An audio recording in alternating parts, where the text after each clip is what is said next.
Salut, bienvenue sur Antipop, le podcast pour les podcasteurs entrepreneurs déterminés à faire grandir leur podcast. Dans ce podcast, tu trouveras plein de conseils, de méthodes et de témoignages pour t'aider à booster l'audience de ton podcast et à explorer toutes les pistes pour construire une stratégie adaptée à tes besoins, tes objectifs, tout en gardant le plaisir. Allez, je laisse place à l'épisode du jour. Hello, comment ça va la vida ? Aujourd'hui, je te propose un épisode un peu spécial. Tu vas entendre à mon micro une membre de la dernière promo Puzzle. C'est quoi Puzzle ? C'est mon accompagnement complet pour les podcasteurs déterminés, pour transformer ton podcast en projet solide, et tout ça soutenu par la force du collectif. Ensemble, avec cette membre, on est revenu sur son expérience au sein du programme, les problèmes qu'elle avait avant de l'intégrer, si elle a eu des déclics, ce qu'elle a préféré, et surtout comment ces 12 semaines ont fait la différence pour elle, pour son podcast. Et on fait tout ça en toute transparence. Allez, je t'en dis pas plus et je te laisse découvrir notre échange. Bienvenue Isabelle, comment vas-tu ? Ça va bien, merci. Bonjour Anne-Claire. Bienvenue sur Antipop, je suis super contente de te recevoir aujourd'hui parce que tu as accepté de partager avec nous ton expérience puzzle, puisque tu fais partie de la dernière promo qui a embarqué dans l'aventure. Alors, pour celles et ceux qui nous écoutent, est-ce que tu peux te présenter et nous dire de quoi parle ton podcast, s'il te plaît ? Alors, je suis Isabelle Sansonetti, je suis journaliste et j'ai créé le podcast qui s'appelle Injonction et Bistouri, dans lequel je recueille des témoignages de personnes qui ont eu recours à la médecine ou à la chirurgie esthétique. Et je m'entretiens également avec des spécialistes ou des personnalités qui ont un regard sur l'impact de ces procédures, à la fois sur les injonctions, sur la façon dont on se regarde, dont on est soumis au regard des autres. Donc voilà, on parle d'apparence physique, de confiance en soi, d'estime de soi. Un sujet passionnant et super large. Si on se rappelle mai 2023, donc juste avant que tu décides d'intégrer Puzzle, quel était ton état d'esprit, ta situation ? Est-ce que tu peux nous en dire un petit peu plus ? Quand on est podcasteuse, on est un petit peu seul, souvent avec son podcast, même si on rencontre des invités. Et donc il y avait un moment aussi, il y a toujours un moment où on s'interroge sur les suites à donner, ou en tout cas sur son organisation, sur sa visibilité, bien sûr, parce que on est un peu souvent sur les chiffres, à se dire mince, les écoutes stagnent ou elles n'augmentent pas assez vite. Donc voilà, on a plein de questions et donc c'est des choses dont on a envie sur lesquelles on a envie de progresser. Et c'est le moment où je me suis dit oui, une formation serait peut-être la bienvenue pour justement partager tous mes questionnements et aussi éventuellement partager avec d'autres. Et c'est ça qui est génial dans cette formation, c'est le fait de se retrouver avec des podcasteuses d'horizons différents. Mais c'est génial parce que tu t'aperçois que même en ayant des problématiques, des sujets, des univers différents de podcasts, en fait, tu te retrouves avec des problématiques qui sont équivalentes, des ressentis, des moments de waouh, on a un petit peu des problèmes, on sait pas trop où aller. Enfin, c'est vraiment très stimulant, motivant et ça apporte beaucoup. Ouais, c'est vraiment la magie de l'intelligence collective et je l'ai vu devant mes yeux, ces échanges se dérouler et c'était vraiment génial pour moi. Qu'est-ce qui t'a décidé à intégrer Puzzle ? Est-ce que tu as eu un déclic particulier ? Alors déjà, moi, je t'ai connue grâce à une amie journaliste qui est devenue podcasteuse. Coucou Valérie Bohin du podcast Ciao Paris. Et donc, elle m'avait déjà fait ta promo en disant si jamais un jour tu as des questions ou tu veux faire une formation. Donc, elle m'avait conseillé ta formation. Donc après, moi, je suis allée regarder ce que tu proposais et voilà, ça m'a convaincue, on va dire. Trop chouette. On s'était rencontrés aussi lors d'un café à Paris, Oui. à l'occasion de l'événement podcast et d'études organisé par Laurent Brouat. Donc tu as passé 12 semaines avec toute ta promo à te creuser la tête, à réfléchir au futur, à te projeter, à remettre tout à plat.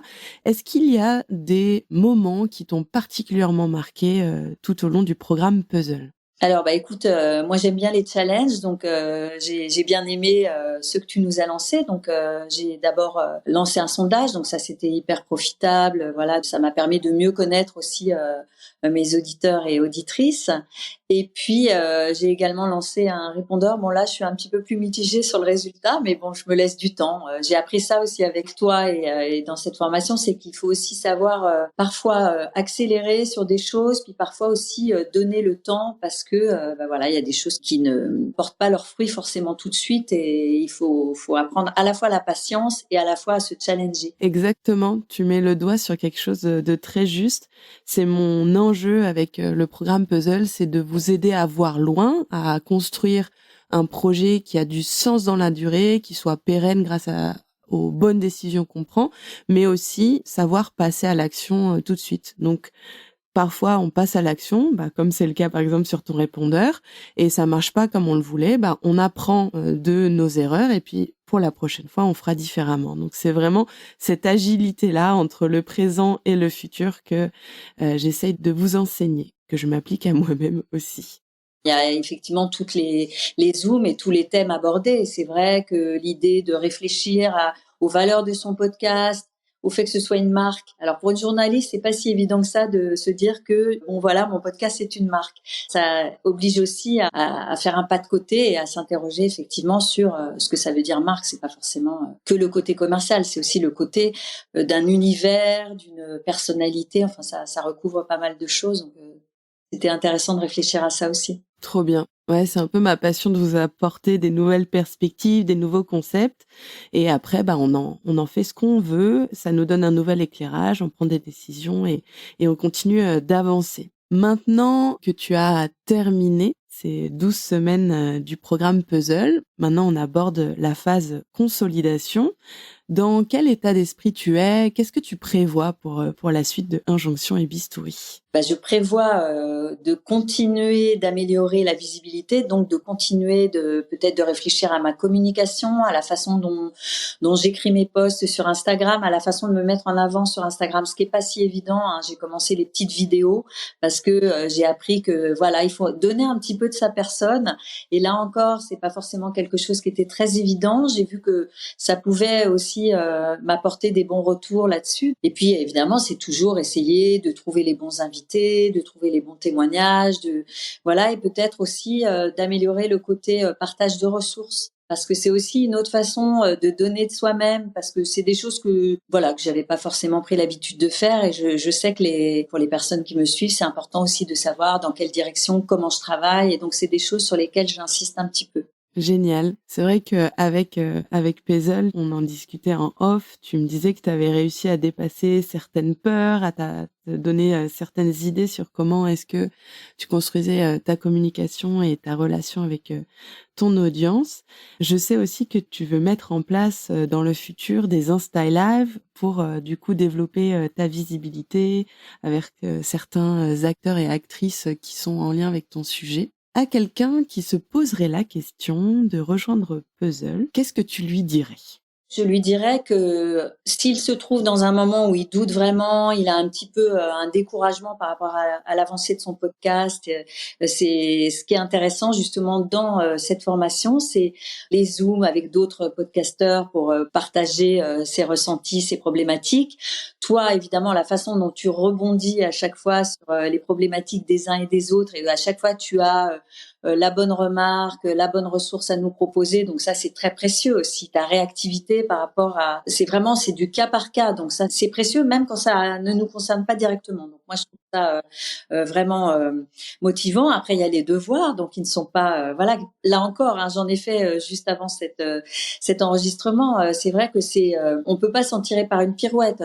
Tu nous donnes à réfléchir, par exemple, quand tu réfléchis sur ta marque, sur tes valeurs, sur tes promesses, sur la façon de faire évoluer ton podcast. À chaque fois, il faut te poser, et ça, c'est intéressant parce que si on veut progresser, il faut savoir à un moment donné prendre un petit peu de distance par rapport à ce qu'on fait, parce qu'un podcast, c'est beaucoup d'organisation, beaucoup de choses à faire, et c'est pas mal de se poser parce que c'est du temps qui va permettre d'avancer mieux et plus vite parfois. Le fait de prendre ce temps de décrypter où on va, dans quelle direction, comment, enfin voilà. Moi, je pense que c'est vraiment profitable. Merci Isabelle. Je suis tout à fait d'accord avec toi. Moi, j'essaye de me l'appliquer aussi, au quotidien.